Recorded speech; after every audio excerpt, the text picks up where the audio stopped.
रमेश बिधूरी को मिला तगड़ा जवाब। प्रियंका गांधी जी ने रमेश बिधूरी को जवाब दे दिया। रमेश बिधूरी ने यह कहा था कि हम ऐसे रोड बनाएंगे जैसे प्रियंका गांधी जी के गाल हैं। प्रियंका गांधी जी ने जवाब दिया कि ये रिडिकुलस है, मतलब कि ये जो स्टेटमेंट है ये बकवास है। ये कह के प्रियंका गांधी जी ने इसको खारिज कर दिया।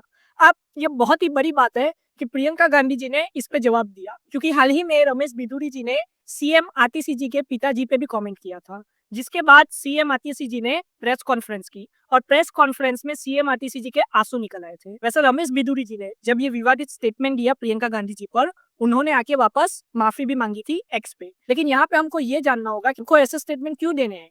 प्रियंका गांधी जी ने आगे ये भी कहा कि जो असल मुद्दे हैं इससे भटकाने के लिए बीजेपी के नेता ऐसे आपको बयान दे रहे हैं। वो चाहते हैं कि जो असल मुद्दे हैं उस पर ध्यान ना दिए जाए। कौन से है असली मुद्दे? असली मुद्दे है बेरोजगारी, असली मुद्दे है महंगाई, असली मुद्दा है दिल्ली का वो है पॉल्यूशन, असली मुद्दा है कि अच्छी शिक्षा, अच्छी स्वास्थ्य व्यवस्था कैसे मिलेगी दिल्ली के लोगों को। ये सारे मुद्दों पे आप बात ना करो। इसीलिए कोई भी नेता हो, मैं बीजेपी के नेता की सिर्फ बात नहीं कर रहा, पूरे इंडिया में जितने भी पॉलिटिकल पार्टी है उसके कोई भी नेता आपको अगर ऐसी कोई विवादित टिप्पणी करता दिखे तो समझ जाना वो आपको मुद्दे से भटकाना चाहता है, लेकिन आपको मुद्दा पकड़ के रखना है। रमेश बिधूरी के ये बयान से बीजेपी शायद प्रॉब्लम में आ ही गई है। इसीलिए बीजेपी के बहुत सारे नेताओं ने भी रमेश बिधूरी के बयान को अपमानजनक बताया और उन्होंने कहा कि रमेश बिधूरी जी को ऐसे बयान नहीं देने चाहिए।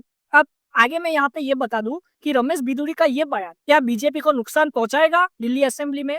तो मुझे लगता है जरूर पहुंचाएगा। शायद रमेश बिधूरी जी सीएम आतिशी जी के सामने ना जीत पाए। और मैं ये भी बता दूं कि दिल्ली में आम आदमी पार्टी मजबूत है, मुझे दूसरे सीटों का नहीं पता, लेकिन सीएम आतिशी जी के सामने रमेश बिधूरी जी ने दो महिलाओं पे कमेंट किया। एक तो प्रियंका गांधी जी, दूसरी है सीएम आतिशी जी। दोनों पे उन्होंने कमेंट किया। अब रमेश बिधूरी जी का तो ये कहना है, लालू प्रसाद यादव जी ने भी हेमा मालिनी पे कमेंट किया था और बहुत सारी चीजें रमेश बिधूरी जी ने भी कही।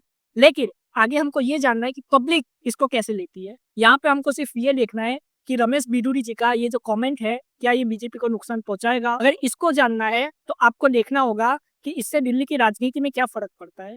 अगर रमेश बिधूरी जी का ये बयान अगर पूरी असेंबली में अगर फर्क डालता है तो बीजेपी को बिल्कुल नुकसान होगा। सिर्फ एक सीट पे जो कि उनकी सीट है, अगर उस पे डिफरेंस होता है तो कोई बात नहीं, क्योंकि वहां पे पहले से ही सीएम आतिशी जी बहुत ही मजबूत है और चांसेस है कि सीएम आतिशी जी ही सीट से जीतेगी जहां पे रमेश बिधूरी जी सीएम आतिशी जी के सामने खड़े हैं।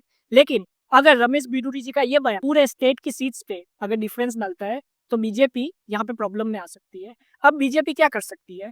तो यहाँ पे चांस है कि बीजेपी रमेश बिधूरी जी को बदल दे। मतलब रमेश बिधूरी जी है जो कि सीएम आतिशी जी के सामने कैंडिडेट है, उनको बदल के किसी और को टिकट दे दे, ये भी हो सकता है।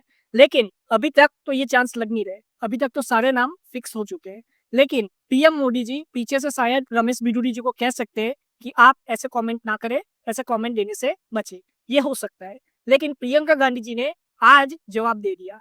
प्रियंका गांधी जी ने कह दिया कि ये स्टेटमेंट जो है रमेश बिधूरी जी का ये तो बकवास है। इससे जो असली मुद्दे हैं उससे हम भटक जाएंगे, जो कि हमको भटकना नहीं है। हमको दिल्ली के असली मुद्दे को पकड़ के रखना है। बेरोजगारी, महंगाई, पॉल्यूशन है, मतलब कि बहुत सारा पॉल्यूशन है दिल्ली में, सब जानते हैं कि पॉल्यूशन कितना बड़ा मुद्दा है। फिर अच्छी स्वास्थ्य व्यवस्था, अच्छी शिक्षा, ये सारे जो मुद्दे हैं ये असली मुद्दा है दिल्ली का। इसी पे आम आदमी पार्टी इलेक्शन लड़ती है और इसी वजह से दिल्ली में आम आदमी पार्टी हर बार जीत के आती है। लेकिन बीजेपी हर बार असली मुद्दे से भटक जाती है। यही वजह है कि बीजेपी लोकसभा में तो अच्छा प्रदर्शन करती है, लेकिन जब बात असेंबली इलेक्शन की आती है दिल्ली की, तो बीजेपी अच्छा प्रदर्शन नहीं कर पाती और बीजेपी हार जाती है। वहीं पे कांग्रेस की बात करें तो कांग्रेस पहले से ही सॉफ्ट कॉर्नर रखती है, मतलब कि वो आम आदमी पार्टी को सपोर्ट करती है। लेकिन ये बात कांग्रेस भी खुल के आम आदमी पार्टी के खिलाफ लड़ रही है। अब हमको ये देखना होगा कि जीतता कौन है और क्या कांग्रेस किंग मेकर बनती है। आप अपनी राय कमेंट में जरूर बताएं। जय हिंद।